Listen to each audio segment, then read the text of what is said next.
Hello friends, मैं दिनेश कुमार। साथियों, कल हमने पॉलिटी की क्लास नहीं ली थी। कुछ काम होने की वजह से मैं क्लास नहीं ले पाया था, लेकिन जो हमारे प्रस्तावना का के कुछ शब्द बाकी रह गए थे उसके बारे में आज हम विस्तार से जानने की कोशिश करेंगे। साथियों, हमारे जो हमने आगे शब्द के बारे में विस्तार से जानकारी ली, जैसे समाजवादी, धर्मनिरपेक्षता, संप्रभु, गणतांत्रिक, ऐसे हम आगे हमारा शब्द न्याय। साथियों, न्याय तीन प्रकार, प्रस्तावना में न्याय का उल्लेख किया है तो न्याय का अर्थ इसमें तीन प्रकार का दिया हुआ है: सामाजिक, आर्थिक और राजनीतिक। साथियों, ये सामाजिक, आर्थिक और राजनीतिक न्याय प्रस्तावना में उल्लेख किया गया। ये इसकी हमें सुरक्षा कहाँ से मिलती है? इसकी सुरक्षा हमें मूल अधिकार, नीति निर्देशक तत्व, ये हमें न्याय दिलाने में एक महत्वपूर्ण भूमिका निभाते हैं। साथियों, सामाजिक न्याय का अर्थ होता है हर व्यक्ति के साथ जाति, रंग, लिंग, धर्म के आधार पर बिना भेदभाव किए समान व्यवहार किया जाएगा। जो हमें मूल अधिकार हमें इसके बारे में सुरक्षा में दिलाते हैं। और आर्थिक न्याय का अर्थ है आर्थिक कारणों के आधार पर किसी के साथ भेदभाव नहीं किया जाएगा। जैसे यदि कोई व्यक्ति आर्थिक कारणों की वजह से न्याय पाने में असमर्थ है तो उसके साथ भेदभाव नहीं किया जाएगा। उसे आर्थिक सरकार द्वारा यानी संविधान द्वारा आर्थिक सुरक्षा प्रदान की जाएगी। हमारा तीसरा राजनीतिक न्याय। राजनीतिक न्याय का अर्थ होता है हर व्यक्ति को समान राजनीतिक अधिकार प्राप्त होते हैं। जैसे जिसकी 18 वर्ष की उम्र है उसके साथ लिंग, जाति या धर्म के आधार पर भेदभाव नहीं किया जाएगा। उसकी यदि उसके पास अधिकार है, 18 साल की उम्र पूरी हो गई तो उसे राजनीतिक अधिकार प्राप्त हो जाते हैं। साथियों, ये सामाजिक, आर्थिक और राजनीतिक न्याय रूसी क्रांति 1917 में जो हुई थी उसके आधार पर वहाँ से हमने इन तीनों न्यायों को अपने प्रस्तावना में शामिल किया गया। यदि आपसे कोई पूछ ले कि सामाजिक, आर्थिक, राजनीतिक न्याय कहाँ से, किस देश से लिया गया है, तो रूसी क्रांति से लिया गया और 1917 में। साथियों, हमारा अगला शब्द है स्वतंत्रता। इसका अर्थ होता है लोगों की गतिविधियों पर किसी प्रकार की रोक टोक की अनुपस्थिति होती है। जैसे भारत में किसी भी व्यक्ति को कहीं भी जाने का अधिकार है, उसे रहने का अधिकार है। लेकिन यदि जैसे लोग वर्तमान में जो हम समस्या को झेल रहे हैं या यदि कोई आपातकालीन समस्या आ जाए तो ये भारतीय नागरिकों से मूल अधिकार, जो स्वतंत्रता का अधिकार है, उसको स्थगित किया जा सकता है। साथियों, ये स्वतंत्रता, समता और बंधुत्व, ये तीनों शब्द फ्रांस की क्रांति से लिए गए। पहले हमारा आया था सामाजिक, आर्थिक, राजनीतिक न्याय जो रूसी क्रांति से लिए गए, लेकिन और स्वतंत्रता, समता और बंधुत्व फ्रांस की क्रांति से लिए गए। साथियों, हमारा अगला शब्द है समता। समता का अर्थ होता है समाज में किसी भी वर्ग के लिए विशेषाधिकार की अनुपस्थिति। जैसे कोई पहले हमारे प्राचीन काल में जैसे वैश्य, क्षत्रिय, शूद्र, इन तीनों जो वर्ण थे, वर्ग थे, उनको अलग अलग अधिकार प्राप्त थे। और शूद्र को वेद है, जो पुराण है, वो पढ़ने का अधिकार नहीं था। उन्हें सिर्फ सेवा करने का अधिकार था। और वैश्य को व्यापारिक अधिकार प्राप्त थे, जो व्यापार करते थे। और ब्राह्मणों को यज्ञ करना, दान लेना, ये सब ब्राह्मणों के अधिकार थे।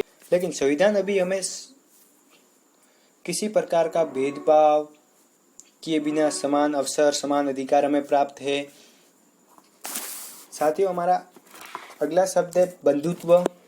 बंधुत्व का अर्थ होता है भाईचारे की भावना। भाईचारे। साथियों, ये भाईचारे की भावना हमारे मूल कर्तव्य, नीति निर्देशक तत्वों में भी उल्लेखित है। और साथियों, ये बंधुत्व शब्द प्रस्तावना में जोड़ने का अर्थ क्या है, यानी इसका क्या कारण है कि बंधुत्व हमारे प्रस्तावना में जोड़ा जाए? साथियों, इसका ये एकल नागरिकता के एक तंत्र के माध्यम से भाईचारे की भावना को प्रोत्साहित करता है। यदि आपसे कोई पूछ ले कि बंधुत्व संविधान की प्रस्तावना में जोड़ने का क्या कारण है, तो इसका आप जवाब देंगे एकल नागरिकता के एक तंत्र के माध्यम से भाईचारे की भावना को ये प्रोत्साहित करता है। और बंधुत्व दो बातों को सुनिश्चित करता है, एक तो व्यक्ति का सम्मान और एक देश की एकता और अखंडता। साथियों, ये अखंडता शब्द हम हमारे प्रस्तावना 42वें संविधान 1976 में जोड़ा गया है। साथियों, 42वें संविधान 1976 के माध्यम से हमने 3 शब्द प्रस्तावना में जोड़े गए हैं: धर्मनिरपेक्षता, समाजवाद और अखंडता। साथियों, हमारे प्रस्तावना में जो मेन महत्वपूर्ण शब्द थे उनका हमने विस्तार से जानकारी ली। साथियों, अभी हम थोड़ा और जान लेते हैं प्रस्तावना का महत्व क्या है। साथियों, प्रस्तावना में उस आधारभूत दर्शन एवं राजनीतिक, आर्थिक, नैतिक मूल्यों का उल्लेख है। साथियों, प्रस्तावना में राजनीतिक, समाज और तौर तरीकों को दर्शाया गया है और जो हमारे संविधान के आधार है। साथियों, हम ये जानते हैं, हम कोई निबंध या कोई प्रश्न का आंसर देते हैं तो हम थोड़ा इंट्रोडक्शन प्रस्तावना के माध्यम से देते हैं और प्रस्तावना में कुछ उसके बारे में लिखते हैं। उसी तरह हमारे संविधान में प्रस्तावना का उल्लेख किया है। ये प्रस्तावना हमारे संविधान के बारे में थोड़ा कुछ इंट्रोडक्शन देती है और संविधान सभा के सदस्यों की मान, सोच, विचार इसमें उल्लेखित है। साथियों, जब 1949 के बाद प्रस्तावना को लेकर विवाद हुआ, क्या ये संविधान का भाग है या नहीं, तब एक बेरुबाड़ी मामला 1960 में हुआ। ये जो मामले हैं उसके बारे में अलग से विस्तार से जानकारी लेंगे, लेकिन ये बेरुबाड़ी मामला ये सीमा संबंधी, भूमि संबंधी, जो पाकिस्तान और भारत के सीमा संबंधी मामला था। तो ये हमारे सुप्रीम कोर्ट ने कहा कि प्रस्तावना हमारे संविधान का भाग नहीं है।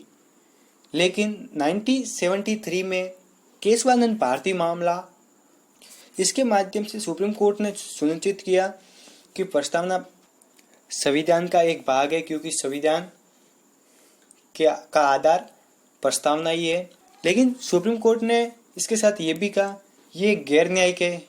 गैर न्यायिक का अर्थ है कि जो प्रस्तावना में व्यवस्थाएं जो उल्लेखित है उसको न्यायालय में चुनौती नहीं दी जा सकती। और प्रस्तावना न तो विधायिका के शक्ति का स्रोत है और न ही ये विधायिका को शक्ति प्रदान करता है। साथियों, फिर ये एक बार और हुआ कि क्या प्रस्तावना में संशोधन किया जा सकता है। फिर 1973 में ये भी कहा कि प्रस्तावना में 368 के तहत संशोधन किया जा सकता है, लेकिन इसकी मूल संरचना है उसको नहीं बदला जा सकता। साथियों, ये हमारा प्रस्तावना का चैप्टर आज यही पूरा होता है और हमारे अगला चैप्टर संविधान के भाग के बारे में होगा।